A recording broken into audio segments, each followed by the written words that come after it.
Thank you very much, Anas, and thank you very much for that very kind introduction. Sometimes people ask me, what did you learn from your leadership of the Labour Party? And I said that there are people in this country that don't want redistribution of wealth, that are very powerful, and they like the arms industry, and they don't like people criticising Israel, so they have a go at the messenger.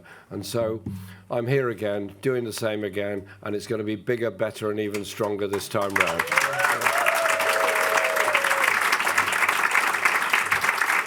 And could I just say a huge thank you to Anas for the effort and energy that he's put into organising this event over the last few months. It's very important to do this and have a very important and very serious discussion today about how we face the issues that we are dealing with.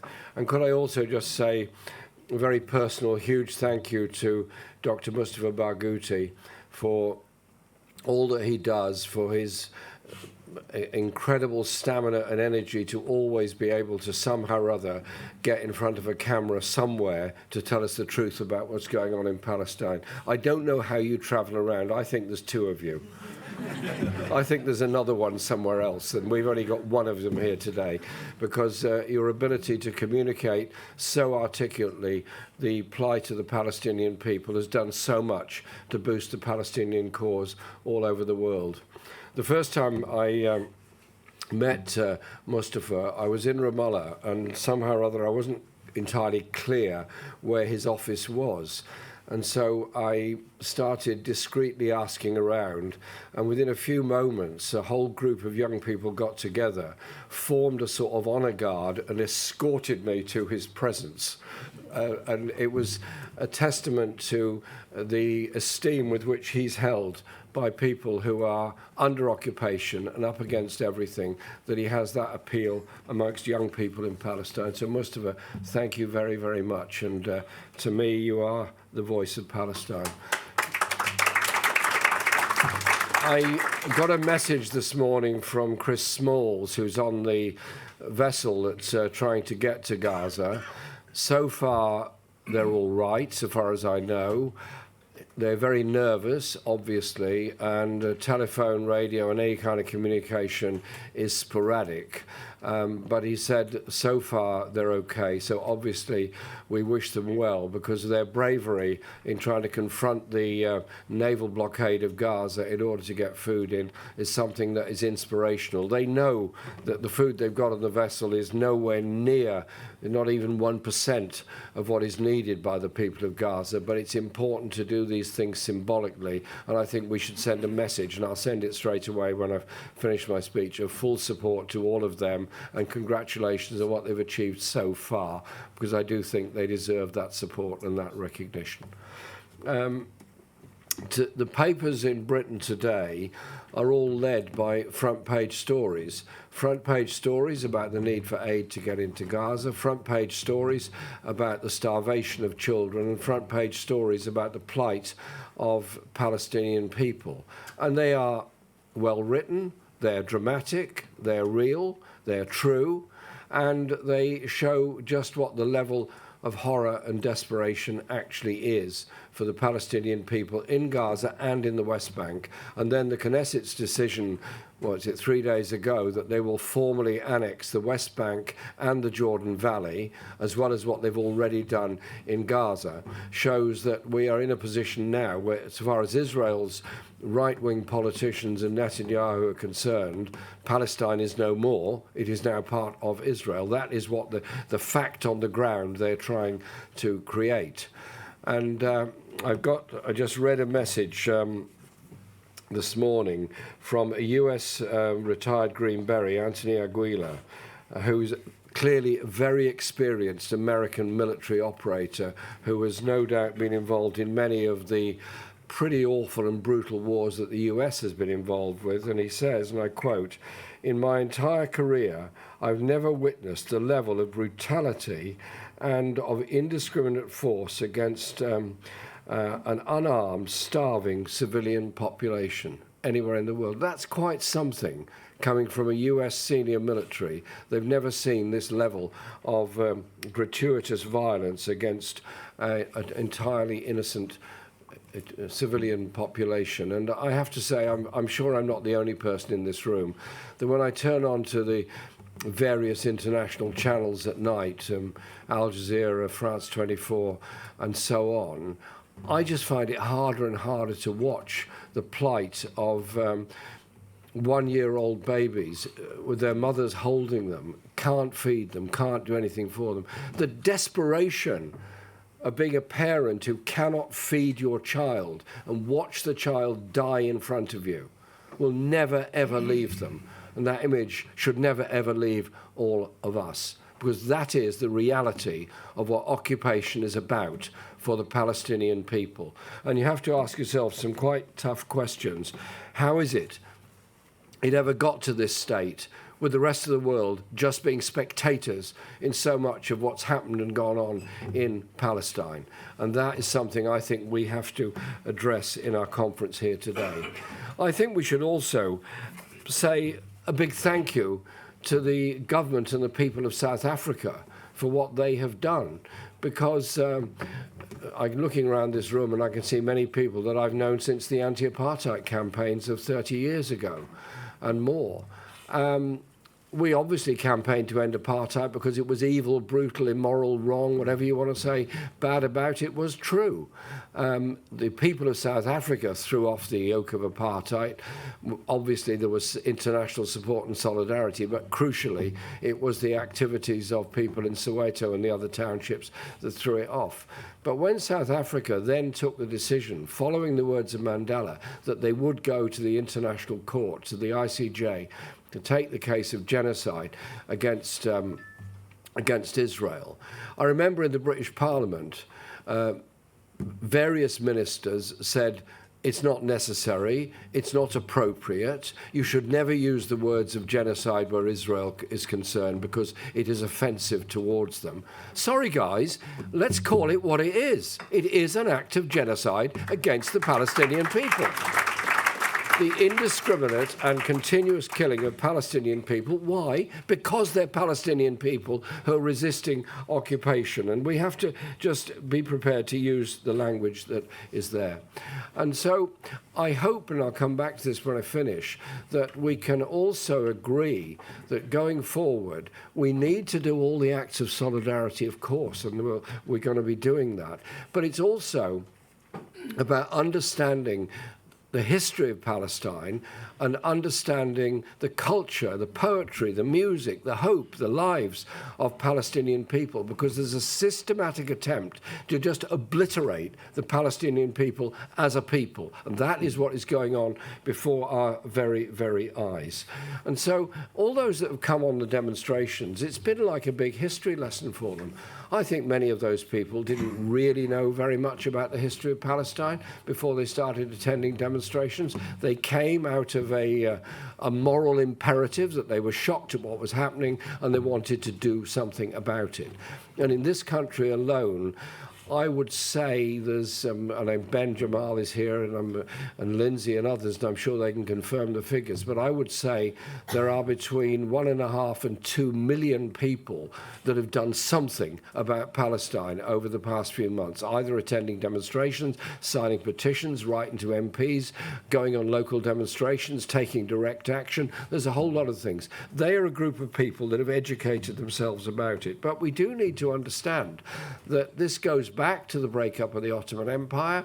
It goes back to the secret arrangements made between Britain and France during the First World War to carve up the whole of the Middle East after the war. It goes back to the Balfour Declaration, and then it goes back to the Mandate and the Mandate Times, and the way in which the Palestinian people were under pressure all the way through the Mandate, and including those that opposed any increase in settlements or increase in control over Palestine. And actually, to the shame of the British Labour movement, in its widest sense, during the Palestinian uprising of 1936, there was precious little solidarity from people all around the world. And we should remember that. When people cry out for help, we should listen to them and do everything we can to bring them that solidarity. But with the establishment of the State of Israel in 1948, with the then lack of definition of Israel's borders, even then, the start of occupations, and ever since then, we've seen an increasing military presence and pressure on Palestine, and actually an increasing retreat away from solidarity, bluntly, by an awful lot of neighbouring states all around the Middle East. And so it's the isolation of Palestine that we're dealing with at the present time, and I think it's important we be prepared to look at that. What we've now got is, I remember saying to Mustafa once, about a year ago, I said, Mustafa, just suppose everything stopped tomorrow. There was a ceasefire, and so on, and you became president of Palestine. What would you do?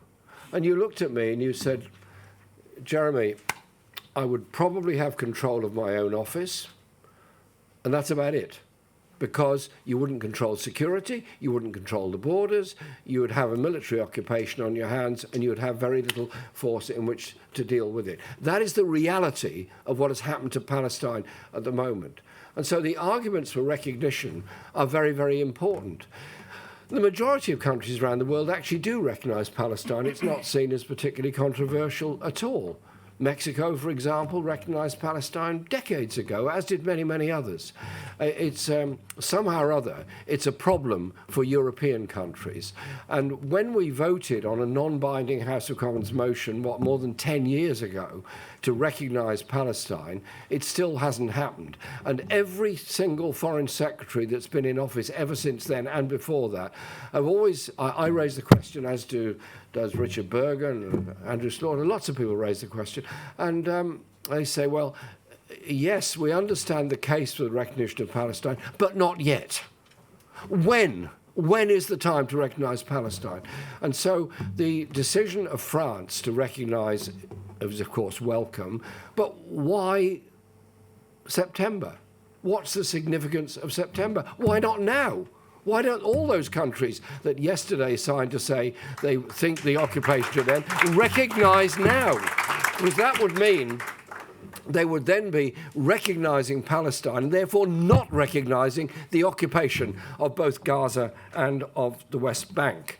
And the degree of settlements that have now happened all across Gaza and the West Bank is so extraordinary that you can't move on the West Bank or the Jordan Valley. You can't move anywhere without running into settlements, apartheid roads, military occupation, and the brutality that goes with it.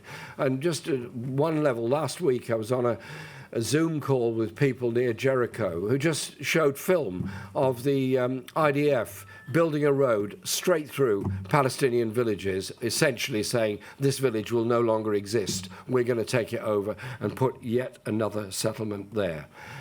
So we then have to challenge those forces that have enabled, encouraged, empowered and developed the Israeli occupation of Gaza and of the West Bank. And where does it come from? The concept from 1948 onwards that Israel would be the reliable security partner for Western interests in the Middle East. Therefore, an unlimited supply of weapons to Israel by particularly the United States, and banking arrangements that favour Israel, and a vast amount of money flowing into Israel to sustain its budget, which in turn sustains its level of occupation. And so the arms industry has done very, very well out of this conflict. And when we produced our book last year, The Monstrous Anger of the Guns, which is about the arms trade all around the world, we exposed the level of lobbying that goes on and the way in which the Israeli Defense Forces activities in both Gaza and the West Bank are like a showcase for what these weapons and these armaments can do. The use of AI technology to identify the entirety of the population of Gaza, decide which area of Gaza they're going to bomb because there might be somebody in there who they want to take out, i.e. assassinate, eliminate, execute, kill. You choose the word you want to describe that. So there you have it. Children dying for lack of water, lack of food, lack of medicine. Mothers so emaciated they can't develop or express milk to feed their babies. the most desperate poverty situation in the world, within sight of food, water, and everything else that's necessary. And then you have the world's most sophisticated technology, putting the entire population under surveillance, and then an AI-generated image deciding where the people are they want to eliminate, and then bombing it and killing hundreds, if not thousands of people in one day and one go. And then the obscenity of throwing out the work of UNRWA and putting in the Gaza so-called humanitarian foundation, which then shoots people who queue up for food. 1,000 have already died just trying to get food. Well done, PSC, well done, Ben, and all those that laid all those empty pots outside Downing Street. Remind Starmer there are starving children there who need help and need support. And so it is about exposing the arms trade and the security cooperation that goes with it. And so where do we go from here? In Parliament, we have challenged the question of the arms trade consistently. We've challenged the policy making that goes with it. I introduced a private member's bill called the Gaza Inquiry Bill because it was a bit like after the Iraq War, there were successive inquiries into British government policy making. There was the Butler report, there was a Foreign Affairs Select Committee inquiry. Basically, there were huge buckets of whitewash that were thrown over the whole issue so that Blair and company were never held accountable for that war. Eventually, Sir John Chilcot's inquiry took place. It lacked the teeth it needed, but nevertheless, it produced a very substantial and comprehensive report, which came out in 2016. And that was helpful because it indicated the level of decision-making in government, the pressures that were on them, and the deliberate ignoring of legal advice about the illegality of that war. And we're not done with Iraq by any manner of means yet. So I introduced a Gaza Inquiry Bill basically to set up an inquiry on a similar basis, except this one would have more teeth. And not very surprisingly, the government used its majority to block this particular piece of legislation. And I was unastonished by their behaviour. I expected nothing less of them than to refuse to even debate the subject. And so what we've done is set up our own independent public inquiry on the 4th and 5th of September. It'll take place in Church House in Westminster, iconic historic building, where indeed I gave the Iraq War apology when I was leader of the Labour Party. This will be a hybrid conference, and we look forward to either written, verbal presence or video contributions to it on the issues of arms trade, the issues of occupation, the issues of international law. And this will feed in with the work that Progressive International have achieved through the establishment of the Hague Group, a substantial body of nations who support the ICJ and ICC decisions. And I was in Colombia last week to get the Hague Group across the line. We set it up, and thank you to the government of Colombia for hosting the conference. Thank you to South Africa for taking the initiative. And thank you to those countries that were there who stood their ground and maintained their support for the Hague Group initiative and helped to develop it. Malaysia, Indonesia, obviously Colombia, and a number of other countries as well. And so they were under huge pressure with threats of sanctions, with threats of tariffs if they persisted with it. But they stood their ground. And so I'm very pleased to be able to be going to South Africa in September to work with people in South Africa because they are under the cosh. Why? Because they stood up for the people of Palestine against the occupation. So we must show our solidarity. So the last thing I want to say is this. There's been a global outpouring of support and understanding for the cause of the Palestinian people. It's an utterly crucial moment.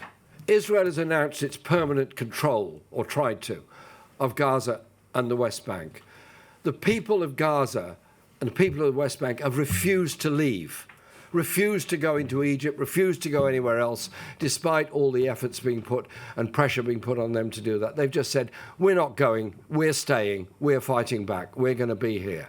It's up to us to get this global movement going for support for Palestine, and that is exactly what's happening before our very eyes. It needs to be big, it needs to be inclusive, it needs to be cultural, it needs to be expressive, but above all, it needs to build that global culture in support of the people of Palestine, and that eventually will see the end to the occupation, will see the ability of Palestinian people to live in peace in their own place. But the scars of the past 18 months, particularly, will never go away.